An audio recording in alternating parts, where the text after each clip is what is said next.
Now, the motorcade of President William Ruto again is on the spotlight after they did something along Valley Arcade Road.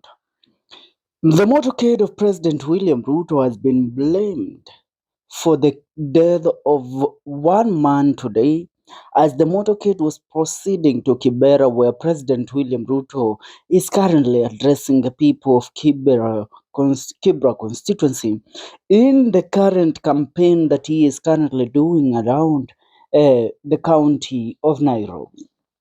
Now, allow me to diverge into the matters surrounding or revolving around President William Ruto recently. Now, this is not the first incident that the president's motorcade has killed somebody. A few weeks ago, a senior traffic police officer, was stationed at the Jomo Kenyatta International Airport to help the motorcade of President William Ruto as he arrived in Kenya and was then leaving Jomo Kenyatta International Airport. But that motorcade hit and killed a police boss commander, and they never did anything to compensate the family or even to do investigations into what really led to the murder of the said man. Now, right now, the news that we are receiving is that President William Ruto's motorcade has hit and killed a young man along the Valley Arcade Road. Now, the question is, what are these maswaras that are currently following the president? The president began his tour in Isili. From Isili, he headed to Kamukunji. From Kamukunji, he headed to Majengo. Now, from there, the next day, the president came to Madare. Now, while the president was in Madare, that there was a lot of chaos that erupted. Now, allow me to say without fear of contradiction that these are sacrificial lambs that President William Ruto is doing to these people. Because let me ask you, how comes that when the president was coming to Madare, youths that were paid to come there and wait for the president to cheer him up turned out to be goons, and they started stealing from everyone around Thika Road.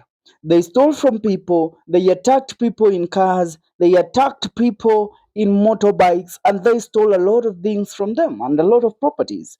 And during that day, a lady, a TikToker, by the way, by the name of the Kamba Icon, she was along she was around the, I think it was in Kangemi roundabout, where uh, the said young man that was stealing, they went ahead to snatch her phone. And while she was running after them, she was hit by a moving motor vehicle that killed her on the spot. And when you come back to Thika Road, also around Madare, some people, some women were humiliated. I mean, bad, the worst things happened to them that day. People were scared to the core because the president was coming around that area. Now tell me what kind of president, once he visit your area, what he leaves is chaos. Right now in Kibra, as of today, the youths and the police are fighting. The youths don't want the president to come to Kibra. Are we together? Now, one thing has really turned out to be true, that President William Ruto is a curse to this generation, is a curse to this republic. Tell me why your motorcade inagonga watu tu na kuua, alafu mnaacha mwili kwa barabara. Do you know that the said young man that was hit aliweza kuuawa na kuachwa kwa barabara pale nini? I want to read a few comments kwa sababu hii story inaendelea kutrend pale kwenye mitandao ya kijamii. And I tell you, kwanza huyu mtu ambaye amekufa sio mtu wa kawaida, ni mzungu, hata alikuwa mzungu. I want to read a few comments on what Kenyans are saying. Namwona Julius anasema unfortunate. Glorious anasema laana baada ya zingine. Dylan anasema this regime. Pilo Duvet anasema Ruto amelaaniwa, death follows him everywhere he goes. Mwingine anasema he almost killed Rachel Ruto, seuze nomo mwananchi. Yani You know what has scared me is that the presidential motorcade hit and killed that man on the spot. Remember, this was a visitor into the country, alikuwa tu anavuka barabara. He was a foreigner, for crying out loud. Mr. Bombastic anasema it had been a while since his motorcade killed someone. Contrabadi anasema nimetweet wakaniita fake reggae rage emotional seller. 100% anasema sure that justice won't be served.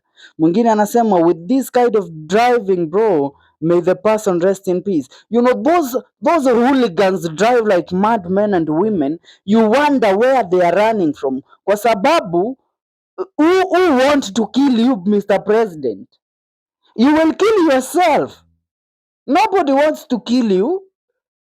Memolo anasema na utapata anatafuta kanisa ama soko aende akatapikia wananchi hizi nonsense. I know many will argue it's the presidential motorcade, but he should minimize maraundi hii tangatanga imezidi sana. Now innocent life has been lost once again.